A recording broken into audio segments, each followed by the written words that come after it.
झूमै नारंगिया के डार कोयल एक बोलै कोयल एक बोलै हो बहिनी पहिला मंगन सीता मांगै मंगन विधि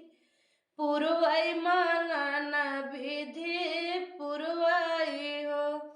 बहिनी मांगै अयोध्या ऐसन सासुर जनकपुर नैहर कपूर नैहर हो दूसरा मंगन सीता मांगै मंगन विधि पुरवै मंगन विधि पुरवै हो सखिया मांगै कौशल्या ऐसन सास ससुर राजा दशरथ ससुर राजा दशरथ हो तीसरा मंगन सीता मांगै मंगन विधि पुरवै मंगन विधि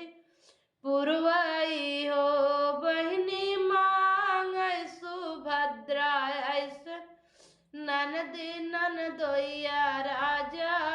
अर्जुन ननदोइया राजा अर्जुन चौथा मंगन सीता मांगै मंगन विधि पुरवै मंगन विधि पुरवै हो बहिनी मांगथी बर भगवान देवर भैया लक्ष्मण देवर भैया लक्ष्मण सब सखी मिली जुली पूछैया उर सखी पूछे हो सीता कवन कवन तप कीहू जो राम बर पायु देवर भैया लक्ष्मण हो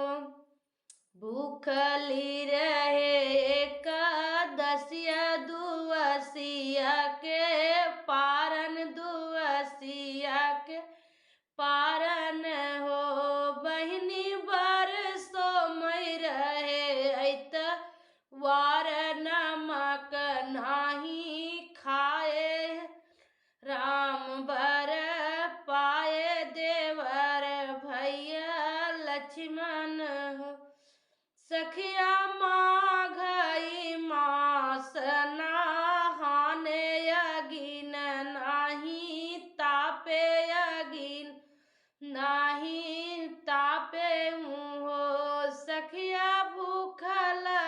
बाभन की याए रमैया बर पाए रमैया पाए देवर भैया लक्ष्मण